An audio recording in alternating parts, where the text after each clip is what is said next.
America Meditating Radio Show, we collect wisdom, inspire each other, and empower hearts 24/7.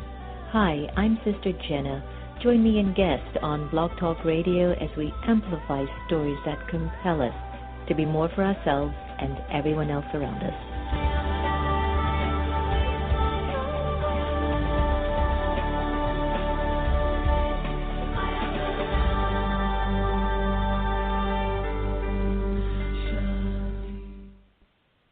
The Azar Foundation for Children of the World is an organization aimed to support women and children in need across the globe. We believe in empowering lives, strengthening minds, and providing programs that enrich health and education. The Azar Foundation was founded in 2003 and has been serving the world ever since. Visit us at our website at www.azarforchildren.org. That's www.azar4children.org to find out more information about our endeavors and join our mailing list.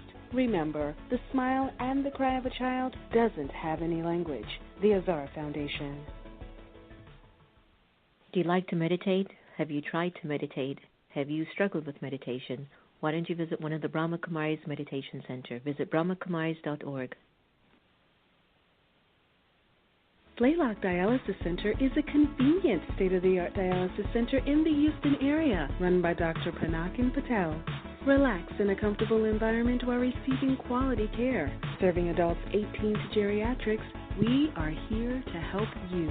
Call 713-463-6611 for more information, or visit us at our website at www.blaylockdialysiscenter.com. Blaylock Dialysis Center, where helping you get well is our priority. The Meditation Museum in Silver Spring, Maryland offers a variety of courses and activities to make your life go a whole lot smoother. Located at 9525 Georgia Avenue, you will be able to experience the beautiful silence that's in the space. There are courses in Raja Yoga meditation, positive thinking, stress-free living, and personal development classes. For more information, call us at 301-588-0144 or visit us online at meditationmuseum.org. Hello, everyone, and welcome to America Meditating Radio. I'm your host, Sister Jenna, and we have little Happy here in the studio who's nipping at my legs today.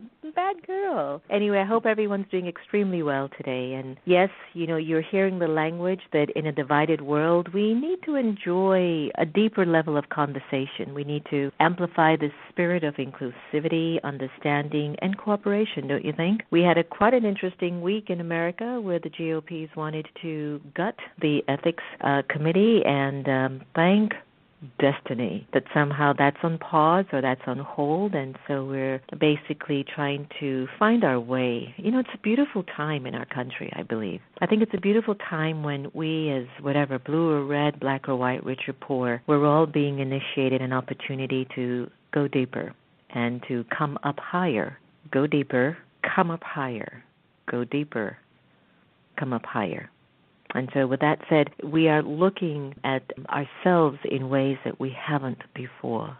We're needing to understand the motive of intention, the way that we think, the way that we feel, and the way that we make our decisions. And is it that we are becoming more of a self-serving society rather than a society that contributes and dedicates itself to the all mentality? Oprah Winfrey was having an interview with Maya Angelou a few years ago. And Oprah asked Maya, what is your understanding of God? And our beautiful, amazing sister who we miss so much on the planet, Maya Angelou, said, it's all. God is all. He's all.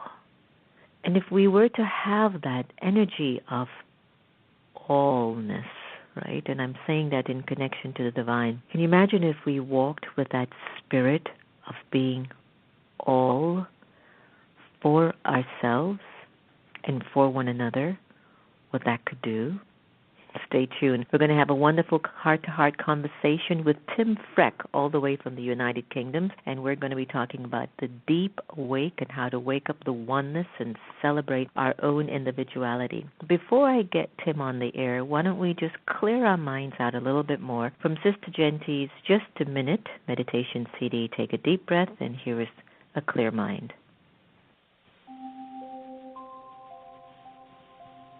A clear mind. Taking just a minute, I turn my attention inwards. I silently observe my thoughts. Each thought a ripple on the surface of a lake. I gently remind myself I am like that deep, tranquil lake. As my mind touches tranquility, I allow calmness to wash over me, clearing the mind, returning me to my true peaceful nature. I allow peace to flow into my actions.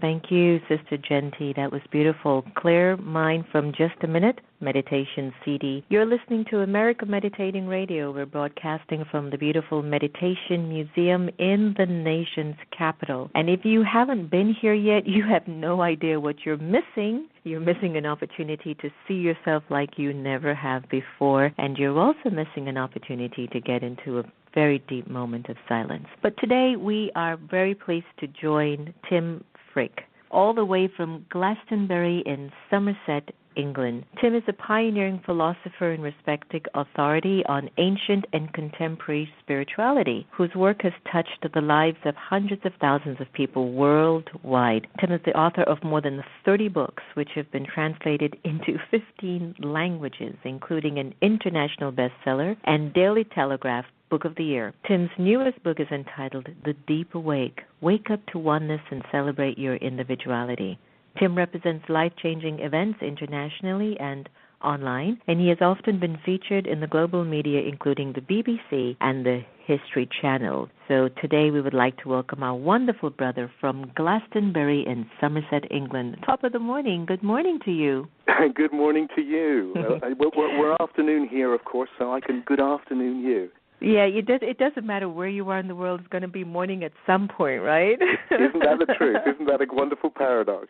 Well, I want to thank you for joining us on the air. And 2017 has been definitely inviting to us lots of conversations in our deeper thinking. I mean, I think England is going through its own Brexit issues. America is definitely going through its run for the money issue. There's just a lot going on everywhere. It's a lot. Yeah. And I know that you've got this incredible new book that's out called Deep Awake. What is the meaning of Deep Awake, Tim, and what inspired you to write this book? Well, it seems to me that what we experience life to be depends on the state of consciousness we inhabit. And that's been something I've been exploring since I was a boy. And when I was a 12-year-old boy, I had a spontaneous awakening, and something happened to me. Life has always seemed deeply mysterious to me, like something really important's going on. I don't know what it is. And I was lost in that mystery, and this what I now call the deep awake state came for the first time. It left, but it came for the first time. And it made a deep impression on me, and I've been exploring it one way or another ever since, and writing books about all the various spiritual traditions of the world that have explored that deep awake state, and sharing it with other people through books and events. And this book really is me pulling all of that together and going, look, I think this is a way we can approach this awakened state which people have talked about, human beings just like you and me and everyone listening, for hundreds and hundreds of years. And it's a natural state, and we can find it today.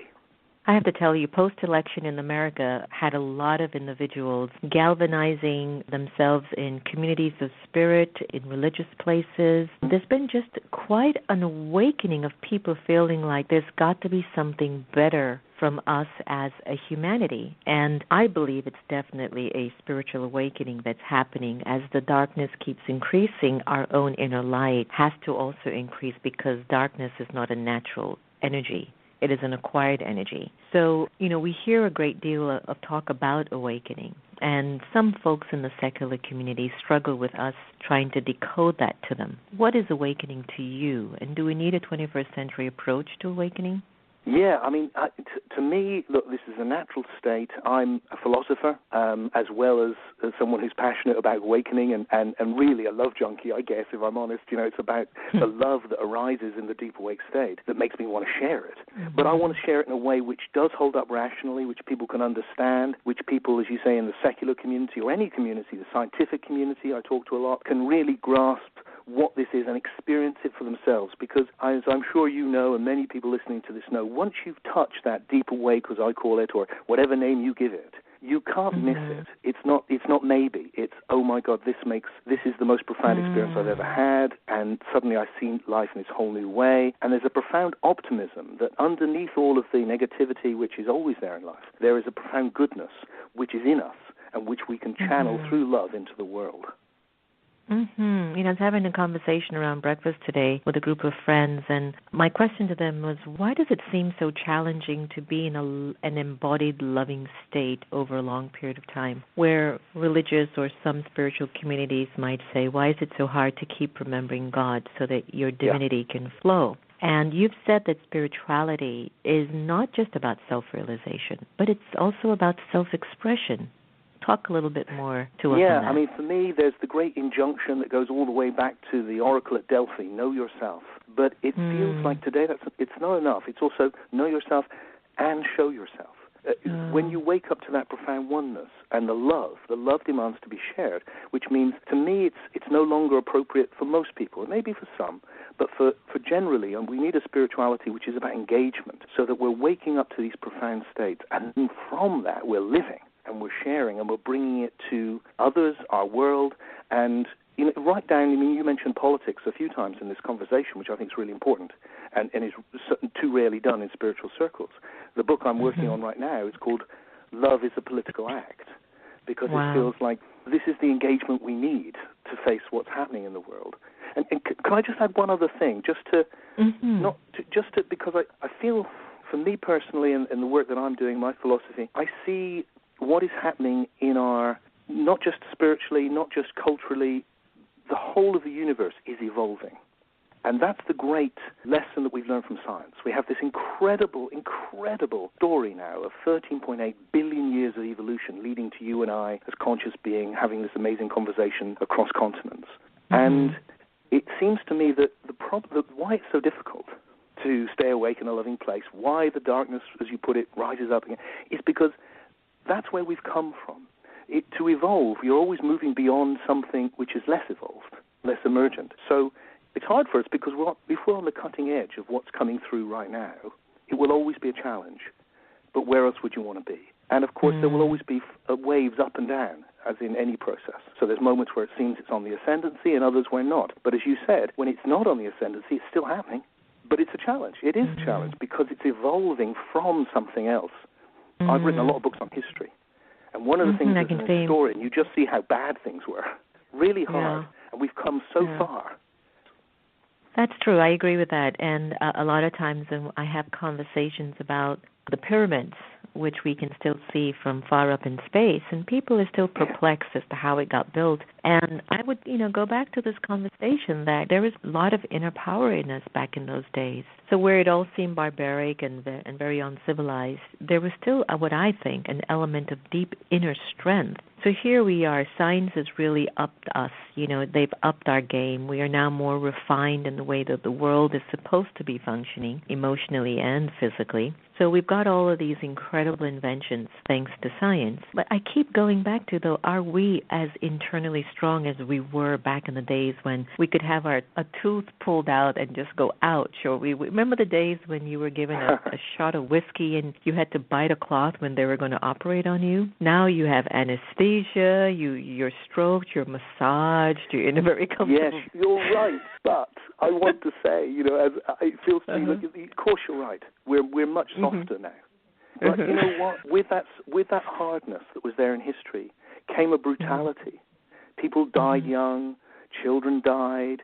People didn't care for each other in the same way. They didn't. I mean, there's so many of us now, it's hard for us. I mean, the population is so large. But overwhelmingly, we have a more, generally, I feel, historically, we have a much more compassionate society now than we've ever had. And when you go back in history, it's quite shocking the way people treated each other, just routinely. I mean, perhaps a really obvious example in the States is slavery, of course. That it was just acceptable for thousands of years. And it's unthinkable in Western culture now. Although I'm not going to argue with you on that. I hear you. Well, I really like some of the things that you bring out. You've got this tool that you talk about called the paralogical thinking. And you say that everyone has both a deep I and the personal self. For those of us who are really innocent to higher way of speaking, could you explain to our listeners what is the paralogical philosophy for our listeners, and what's the difference between the deep I and the personal self? Okay, great question. Paralogical thinking is really saying, look, to understand the depths of life, you have to understand things that the existence is fundamentally paradoxical. A good image for that people will be familiar with is the yin-yang sign, the white in the black in the white. A simple way of saying it, which is a really obvious example, is if I said now, this morning I saw the sunrise. That is true, as it happens. But I could also say, do you know what? I didn't see the sunrise this morning because the sun doesn't rise. Actually, the Earth is a globe and it spins around the sun. There is no sunrise. And that would be equally true. So you've got two contradictory things. I did and didn't see the sunrise, depending on how you look at it. And that ability to look from opposite perspectives that fit together on just about everything in life can really lead to great insight, and especially spiritually. So you said something paralogical. When you started, just before we started our conversation, you said, go deeper, come up higher. Yeah. It's like, okay, you go deeper and you come up higher. That is, for me, a deeply paralogical statement. And then you've got the nature of the self. And my experience of myself is that on the one hand, I'm Tim, I'm this human being, he's 57 years old, he's fundamentally vulnerable like all human beings. He's a mixed bag, he does his best, there's qualities he's got, there's problems he works with. He's on a journey. And then if I go deeper, if I pay attention to the depths of my being, which is what I love to do and what I like to share with people, what I find there is a presence which is beyond Tim and which is universal. Like my being is one with all being. And that's what I call the deep self. And that is not in this journey. It's not in time. It has no qualities apart from being, actually. And when I touch that, Tim is different. But they're both me. It's not one or the other. The beauty is that you are life appearing as you, I am life appearing as Tim, and we can meet with that recognition. We can either meet on the surface, where we just see each other's separateness, or we can meet on all of it. And I can be authentic with you. I can go, look, on one hand, I'm just Tim. What else could I be? And Tim is, a guy on this journey doing his best. And then there's this other thing you can see in me and I can see in you, which is this deep, which when you see it is just so beautiful and resonant and powerful and safe and still. And these are the adjectives that come to mind for me. And that's what I mean by the deep self. I love that. It's interesting. I think one of the main reasons why we live so much from the surface is that we've had this friend with us on our journey for a long time called the ego.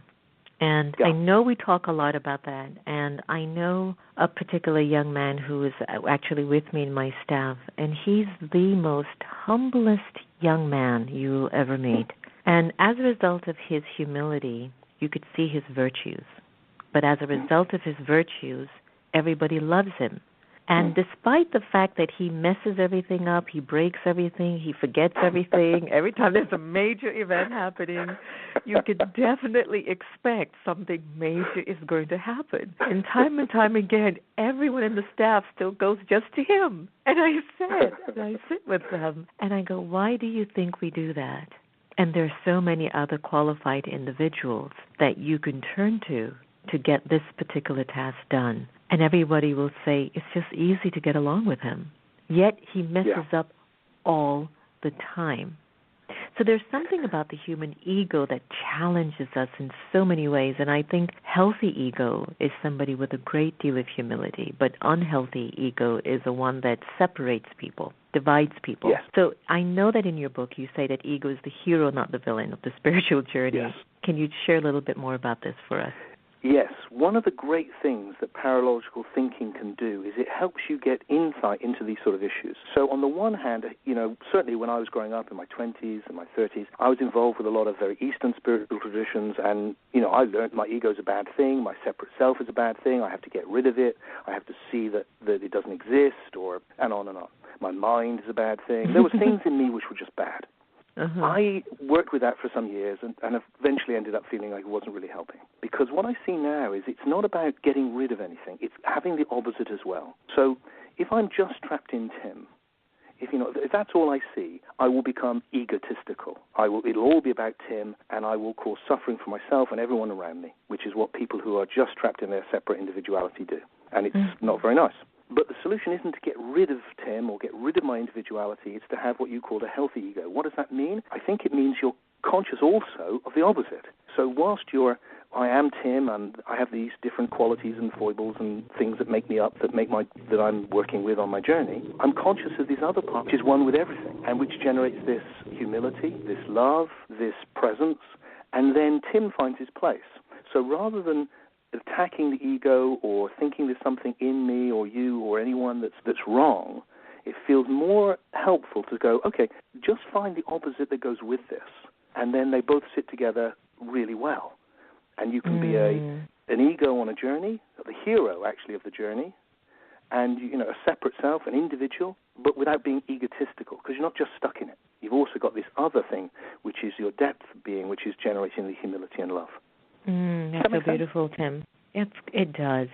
The other day I was just sitting, and I've been working on some very subtle practices for myself, because I don't know if you saw our year in review, but we hosted over 220 events last year, and in my consciousness, I told everyone in the staff, I go, we didn't do much this year. I was speaking in terms of last year when I was, last year, I says, we didn't do much this year, and maybe next year we can really think. And the whole staff looked at me and said, you didn't do much this year. We did everything. And it was a big joke for us, because I've been having this very, very gentle practice, and I've been observing what my consciousness is willing to see when I look through my eyes. And I'm saying this not as something major abstract. I look at the trees and I go, is there really a tree there? Or is it just energy? And even if it's just a snippet of an experience of just feeling my being as a soul and feeling that everything has in it good energy, pure energy, every time I do that, Tim, I feel as if my own inner pure energy is expanding or increasing. Is there a way that you could explain, a method that our listeners can somehow adopt or learn how to accumulate more of this inner energy, this inner being, to be able to tolerate, to cope, to give, to share, to change dark into light? Anything on your mind that you could share with us on that level? Yeah, a couple of things come to mind. What you described was beautiful, by the way, and it'd be interesting to come back to that, because there's a lot of interest there. But in response to your question, I'd say there's two things which immediately spring to mind, both of which are paralogical, the opposites. One is just, and this I love because it's so profoundly simple, which is to remember the mystery.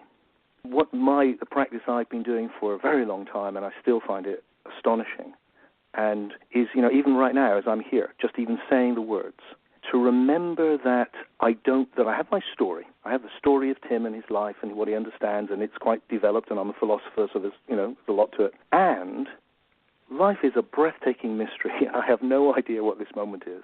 I'm alive. I'm having an experience. I seem to be on a journey between birth and death. Life is full of all of these experiences and colors and shapes and sounds, and it's happening right now. And it's a breathtaking mystery. And I find that if I remember that mystery, it's like waking up. And when I forget, it's like falling asleep. Now, that's not instead of the story of Tim. I need that, because the story of Tim is what's giving me the language to speak to you. It's going to allow me to go in and see my kids later on. All of that's still there. It's just that there's this background, which is a recognition that what is happening here is just the most profound mystery. Just breathtaking, actually, that we're in this universe. When I'm sitting here worrying about whatever it is, to go, look, there's 100 billion galaxies, Tim. 100 billion galaxies. Isn't it amazing? So to think we know what this is the most irrational place to be. We need ideas, and we need to share our ideas, and that's a good thing to do.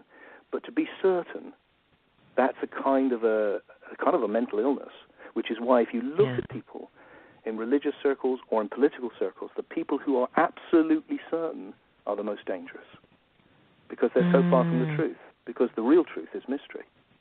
That's the truth. Wow. Now, that's a powerful note to end our beautiful conversation on, and I couldn't have said that better myself. Tim, I want to thank you for your deep awakening for all of our listeners, and I really do look forward to having more of a conversation with you. I think what you're sharing is huge and needs to have that sort of consistent time for us to really awaken in it, because it is very important. We are moving towards a time where a deeper kind of reflective mode of ourselves is required if we're going to really survive this thing beautifully called life. As I end the show, tell our listeners, Tim, what is it that you think would be the best vision of you, that it would actually make the world a better place? Ah, what a lovely thing. I've just been doing this with a group of 40 people over New Year at our New Year retreat. And now you're asking me what I've been asking them, which is lovely.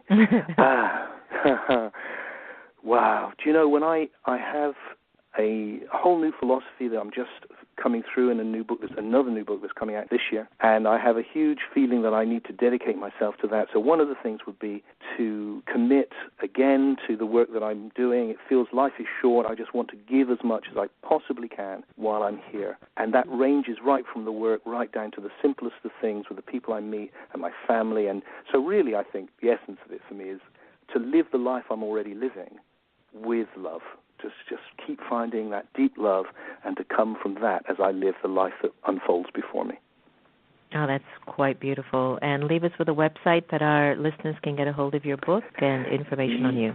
Yes. Well, it's my name, Tim-freke. It's a funny old name, but it's spelled F-R-E-K-E. It's a West Country name from England, Tim-freke, but spelled F-R-E-K-E. And it's such a strange name. If you Google, you'll find me.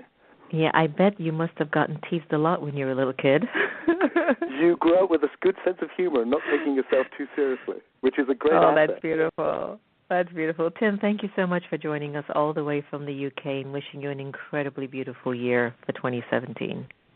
And to you also, and all your listeners, and it's been a real delight and honor to have this conversation with you. Same here. All the best. Bye-bye. Bye. So lots of churning from Tim today. You know, one is to know yourself, but it's also to show yourself. I took that away from our conversation with Tim. The engagement to awaken to definitely a higher spiritual space. Is that what 2017 is going to offer us, ladies and gentlemen? Well, I sure hope so. I've been on this path for quite a number of years, and I have to tell you, it's not like a destination as such. I think if you choose, or if you are called to live a spiritual life, I think it's just what you do on a day-to-day basis that actually is the beauty of being a spiritual person or a spiritual practitioner. So we're wishing you very well for this year and beyond, and remember, no one can take away your happiness unless you give them permission, and we really are here to love each other the same. So let's keep our spirits lifted, and here is lifted by bliss. Take care, everyone. Happy New Year.